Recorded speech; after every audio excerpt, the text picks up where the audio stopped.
você é um cara. Eu não sou o cara!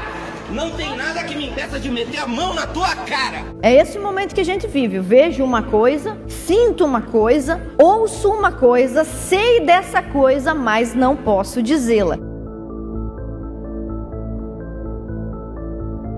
Ao longo do tempo, nas últimas décadas, o Brasil e o mundo têm visto a tecnologia ser usada para nos enganar e nos dizer que uma pessoa pode ser o que ela não é. Tecnologia essa que pode ser de informática, que pode ser sim inteligência artificial, que pode ser tecnologia médica ou qualquer que seja. E nós passamos então hoje por um impasse que nossos avós, nossos bisavós nunca imaginariam nos perguntarmos o que é uma mulher e o que é um homem. Se eu perguntasse ao meu avô ou à minha avó sobre isso, eles fariam alguma piadinha constrangedora na mesa do almoço, mas todo mundo entenderia. Eu peço que os senhores façam comigo um exercício de assimilação muito simples. Quando eu peço que os senhores pensem em uma ferramenta e uma cor, tenho certeza que a maioria dos senhores pensaram num martelo vermelho ou num alicate amarelo. Quando eu digo, por favor, pense numa vaca, tenho certeza que a maioria dos senhores deputados pensou na vaquinha mimosa, aquela branca com manchinhas pretas que aparece na caixinha de leite. Embora a gente saiba que existem outros tipos de vacas e outros tipos de ferramentas,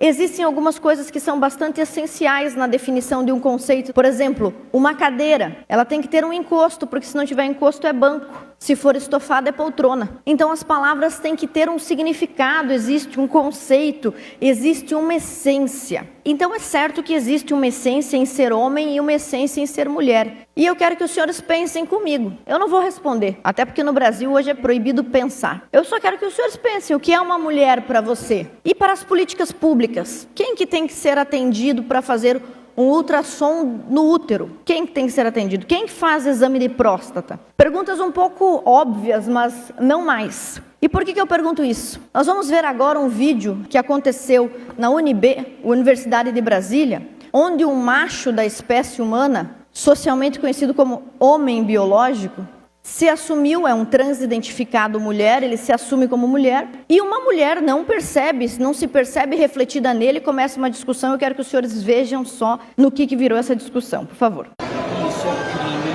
previsto e equiparado ao racismo. Cara, mas você é um cara. Eu não sou o cara!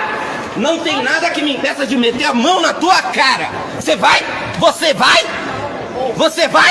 Licença. Garota, Licença. você me respeite! Me respeite! Garota! Me respeita! Me...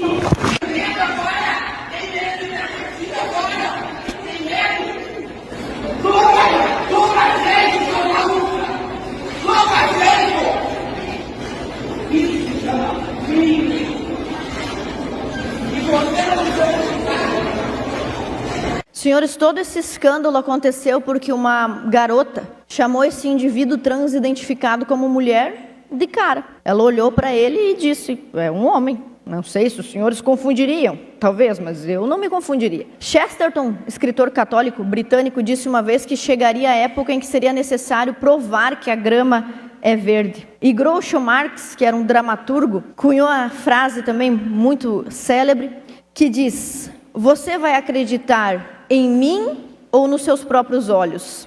É esse momento que a gente vive. Eu vejo uma coisa, sinto uma coisa, ouço uma coisa, sei dessa coisa, mas não posso dizê-la.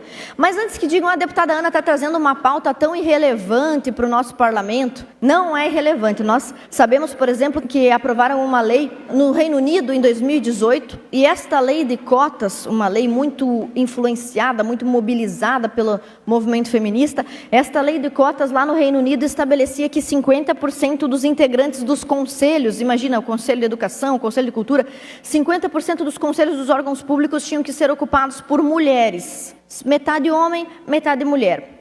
E aí a Suprema Corte foi acionada, uma grande disputa entre as feministas, entre o governo, sobre, afinal de contas, então, o que é uma mulher? O que são esses 50% de mulher? E o governo escocês emitiu uma orientação, um documento oficial, uma portaria dizendo que nesses 50% de mulheres que deveriam ocupar o conselho, estavam incluídos também os homens biológicos que se sentissem ou se identificassem como mulheres. As próprias feministas, que vocês sabem, eu nunca me dei bem com elas, mas até mesmo elas perceberam o absurdo disso, e a Trina Brud, que é uma feminista inglesa, comentou o seguinte, está cada vez mais claro que para garantir os direitos das mulheres, a única solução viável é um entendimento consistente, biológico e factual do sexo. Um entendimento consistente, que não modifica conforme o dia, factual, de fato, que eu posso olhar, analisar e concluir, e biológico sobre a diferença entre homem e mulher. Uma feminista falando isso. A gente está falando desse caso da Suprema Corte Britânica porque lá no Reino Unido está sendo necessário agora legislar, fazer uma lei para decidir o que é homem e o que é mulher. Absurdo, né? Mas é o que está acontecendo lá. Porque quando você não define o que é um homem ou uma mulher, você paga muito caro por isso. Olha só, o indivíduo Imane Khelif foi identificado recentemente nas Olimpíadas como um homem. Majoritariamente seus elementos biológicos, seus dados biológicos indicam como homem. Tinha características masculinas, testículos internos, cromossomos masculinos e níveis de testosterona encontrados apenas em homens. Esse caso talvez tenha ficado famoso, os senhores acompanharam porque teve a ver com a Olimpíada. E o Jornal de Biologia Experimental de 2028 diz que existem diferenças tão fundamentais quando a gente fala de esportes entre homens e mulheres. Por exemplo, o torso dos homens é 90% mais forte que o das mulheres. O soco de um homem é, em média, 2,6% mais forte que o de uma mulher.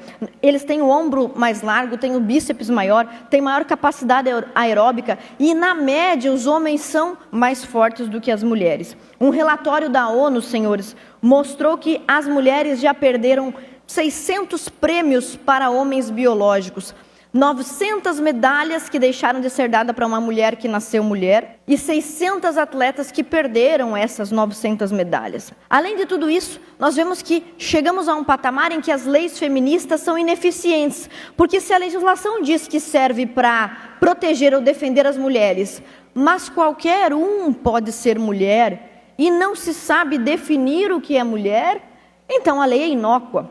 E de lei inócua esse parlamento aqui conhece. As feministas daqui, as duas feministas que tem aqui, elas coordenam 4 departamentos nessa casa: a Bancada da Mulher, Observatório da Violência contra a Mulher, Secretaria da Mulher e mais alguma coisa da mulher. É tanto que me esqueci até o nome. 4 departamentos elas coordenam com o objetivo de fomentar a presença das mulheres no parlamento. E desde que elas assumiram esta cadeira e essa missão, o número de mulheres caiu de 4 para 2. Então, de lei ineficiente, de desserviço, o movimento feminista conhece bem. Outro exemplo, o Congresso, que aprovou recentemente, mais uma vez, só demagogia, porque já existia isso previsto na CLT, uma lei para acabar com a diferença ou com a desigualdade salarial entre homens e mulheres. O resultado da lei foi que a diferença salarial aumentou. Então, além destas leis inócuas, nós temos uma indefinição absurda sobre o que é mulher. Então, senhores deputados, eu tive que fazer o trabalho sujo. E talvez engraçado. Imagina os jornalistas debatendo e noticiando isso aqui nas semanas seguintes e dizendo que a deputada Ana trouxe uma pauta irrelevante. Então, irrelevante que está sendo discutida no Reino Unido. Mas nós apresentamos nesta casa, está tramitando,